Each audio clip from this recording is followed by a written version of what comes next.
Welcome back to Simon academy coaching classes.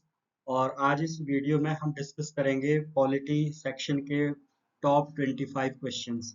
सो हम quickly छोटे छोटे वीडियोस बनाएंगे जिसमें टॉप 25 क्वेश्चंस जो होंगे उनके डिफरेंट सेट्स जो हैं वो हर एक सब्जेक्ट के लेके आएंगे।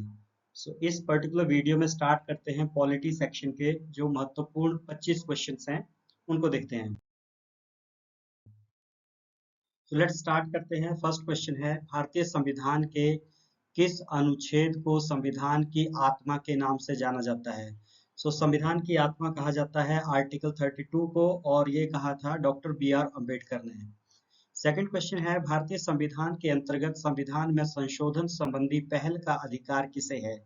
भारतीय संविधान में संशोधन संबंधी पहल का अधिकार भारतीय संसद को है।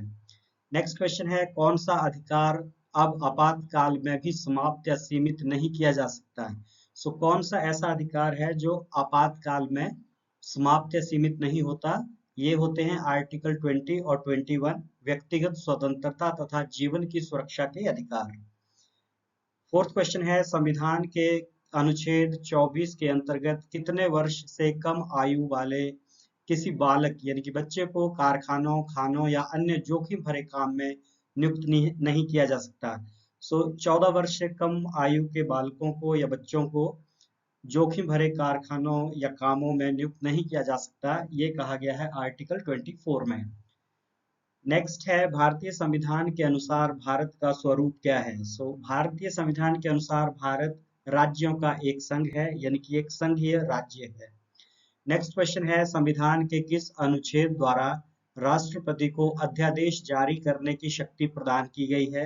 आर्टिकल 123 के अंतर्गत राष्ट्रपति को अध्यादेश जारी करने की शक्ति प्राप्त है। नेक्स्ट क्वेश्चन है, भारत का राष्ट्रपति किसी ऐसे प्रश्न पर जिसमें विधि और तथ्य के प्रश्न अंतर्गत हो किससे परामर्श प्राप्त कर सकता है? सर्वोच्च न्यायालय से परामर्श प्राप्त किया जा सकता है राष्ट्रपति के द्वारा। नेक्स्ट,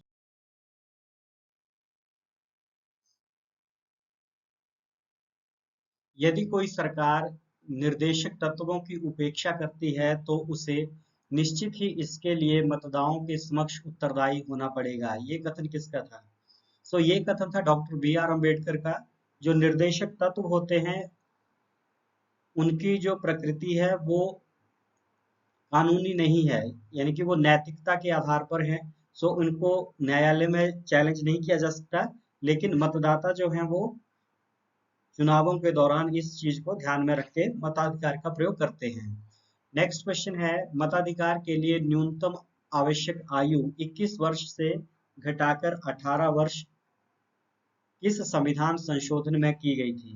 61 जो संविधान संशोधन था उसमें मताधिकार की न्यूनतम आयु 21 वर्ष से घटाकर 18 वर्ष कर दी गई थी। नेक्स्ट क्वेश्चन है, राष्ट्रपति पर महाभियोग का आरोप संसद के किस सदन द्वारा लगाया जा सकता है?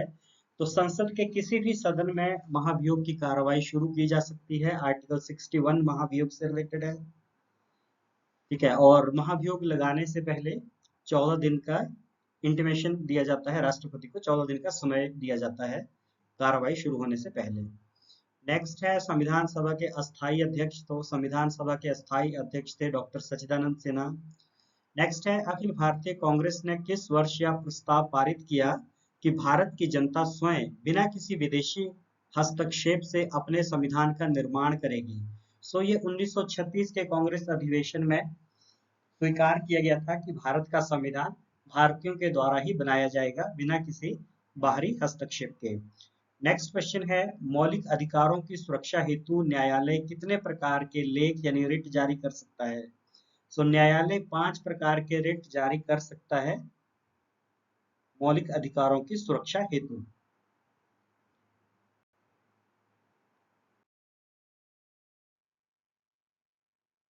नेक्स्ट हमारे पास है, किसी विधेयक को धन विधेयक के रूप में कौन प्रमाणित करता है? कोई विधेयक धन विधेयक है या नहीं, या निर्णय लोकसभा के अध्यक्ष का है। नेक्स्ट क्वेश्चन है, किस प्रधानमंत्री के कार्यकाल में दल विरोधी विधेयक पास हुआ था? दल बदल विरोधी विधेयक जो है वो पूर्व प्रधानमंत्री स्वर्गीय राजीव गांधी के कार्यकाल में पारित हुआ था। नेक्स्ट क्वेश्चन है, बहुत इंपॉर्टेंट प्रश्न है, उच्चतम न्यायालय की पहली महिला न्यायाधीश कौन थी? तो उच्चतम न्यायालय यानी कि सुप्रीम कोर्ट की पहली महिला न्यायाधीश थी मीरा साहिब फातिमा बीबी। नेक्स्ट क्वेश्चन है, संविधान की प्रस्तावना में संशोधन करके क्या शब्द जोड़े गए? तो संविधान की प्रस्तावना में संशोधन कर उसमें पंथ निरपेक्ष, समाजवादी और अखंडता शब्द जोड़े गए। नेक्स्ट क्वेश्चन है, राज्य की कार्यपालिका शक्ति किसमें निहित होती है? तो राज्यपाल के पास राज्य की कार्यपालिका शक्ति निहित होती है। 19 क्वेश्चन है, कैबिनेट मिशन योजना के अनुसार भारतीय संविधान में कुल कितने सदस्य होने थे? यानी कि भारतीय संविधान सभा में कितने सदस्यों का प्रस्ताव कैबिनेट मिशन में दिया गया था? तो ये थे 389।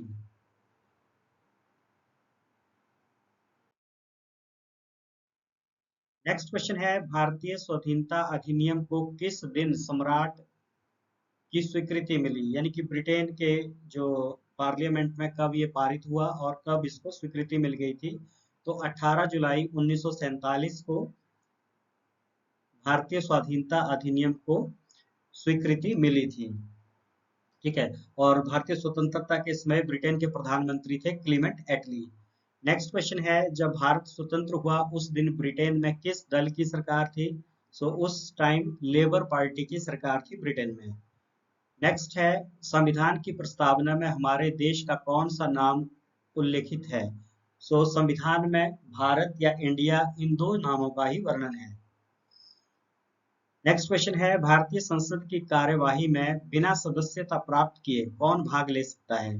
तो संसद में भारत का महान्यायवादी यानी अटॉर्नी जनरल ऑफ इंडिया जो है वो बिना संसद के सदस्य होते हुए भी कार्यवाही में भाग ले सकते हैं। उन्हें मताधिकार की फैसिलिटी नहीं है, यानी कि वो मत नहीं दे सकते, बाकी वो वहां पे सारी मीटिंग्स में भाग ले सकते हैं, अपना वहां पे विचार पेश कर सकते हैं। नेक्स्ट क्वेश्चन है, राष्ट्रपति का अभिभाषण कौन तैयार करता है? तो राष्ट्रपति का अभिभाषण केंद्रीय मंत्रिमंडल के द्वारा तैयार किया जाता है। और आज की इस वीडियो का हमारा नेक्स्ट क्वेश्चन है या लास्ट क्वेश्चन है, पंचायत के चुनाव कराने के लिए निर्णय किसके द्वारा लिया जाता है? तो पंचायत के चुनाव जो है उसका निर्णय लिया जाता है राज्य सरकार द्वारा, और राज्य चुनाव आयोग इन चुनावों को करवाता है। जबकि जो हमारे विधानसभा और लोकसभा के चुनाव हैं उनका निर्णय और उनको जो करवाने का दायित्व है वो केंद्रीय चुनाव आयोग के पास है। तो आशा करता हूँ आपको एक प्रश्न अच्छा लगे होंगे, और इनकेस अगर आप में इनमें कोई भी सुझाव है या कोई क्वेरी चाहे तो आप मुझे इस नंबर पे कॉल या व्हाट्सएप कर सकते हैं, और यदि आप ऑनलाइन क्लासेस या ऑफलाइन क्लासेस लगाना चाहते हैं तब भी आप संपर्क कर सकते हैं। धन्यवाद। जय हिंद, जय भारत।